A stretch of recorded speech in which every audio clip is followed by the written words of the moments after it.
Hey, welcome back. Today, we're tackling an absolute marvel of the human body, the hip bone. Think about it. It's this crucial link, the keystone holding your upper body and legs together. So let's dive right in. So let me ask you this. What single part of your body has to be an absolute tank, strong enough to hold up your entire upper body, but also graceful enough to let you walk, run, maybe even dance? Yep, you guessed it. It's this amazing structure right here, the hip bone. So we're really going to lean into this idea of the hip bone as an architectural keystone. I mean, it's the perfect analogy, right? It's the one piece that locks everything else in place. It takes all that weight from your spine, channels it through your pelvis, and sends it right down into your legs. Take it away, and the whole system just, well, it wouldn't work. Okay, here's a fun fact. The official, fancy name for the hip bone is the innominate bone. And you know what that means? The nameless bone. Isn't that wild? For something so incredibly important, it's literally nameless.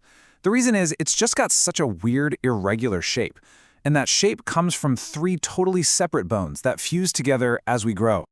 So, what are these three mystery bones? Well, you've got the ilium, that's the big wing-like part up top.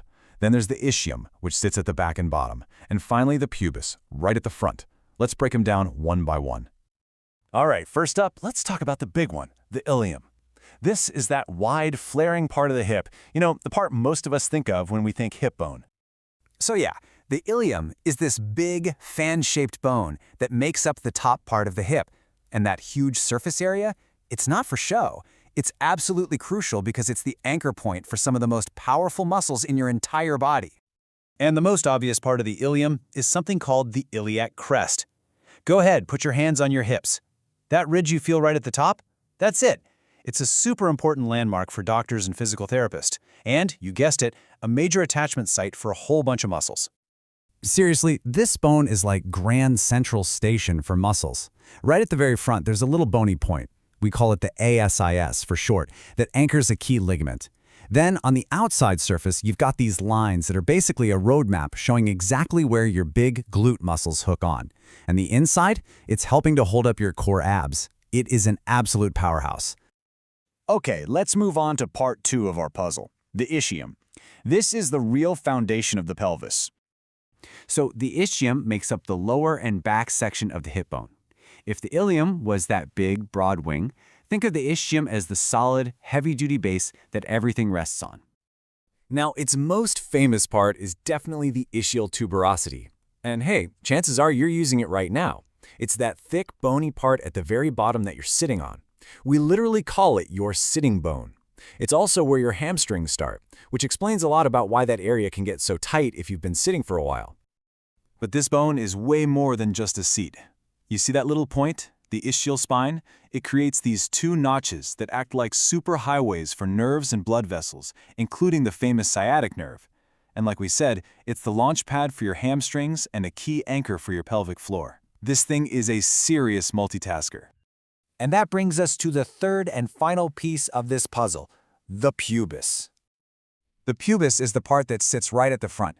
Its main gig? To connect the 2 hip bones together, right down the middle, completing that pelvic ring. And the spot where they meet is called the pubic symphysis. Now, what's cool is that this isn't a totally fused, solid joint. It's made of cartilage, which means it has just a little bit of flexibility, a little bit of give. And that tiny bit of movement becomes unbelievably important, especially during childbirth. Okay, so we've got our 3 parts, the ilium, the ischium, and the pubis. So, now for the magic. What happens when these 3 come together? This is where it all comes together. Those 3 bones we've been talking about, they fuse together as we grow to create one of the most important structures in our body, the hip socket. The ilium and the ischium do most of the heavy lifting, each making up about 40%, and the pubis chips in the last 20%. And this amazing socket has a name, the acetabulum. Get this, it comes from the Latin for little vinegar cup, which is kind of perfect, right? It totally looks like one. This deep cup is where the head of your femur, your thigh bone, plugs right in, forming that super strong, super mobile hip joint. So now that we've built our hip bone, let's look at something fascinating. We'll see how this one basic blueprint gets tweaked for very different jobs by comparing the typical male and female pelvis. Right away, you can see some really striking differences. Just look at the shape of the opening, what we call the pelvic inlet. Look at the angle at the front, how big that sciatic notch is, and even which way the ischial spines are pointing. Every single one of these little changes tells a really important story about function. So why the big difference? Well, it all boils down to one thing: function. The typical female pelvis, we call it gynecoid, is wider and more rounded. It's basically built to be a spacious channel, perfectly adapted for childbirth.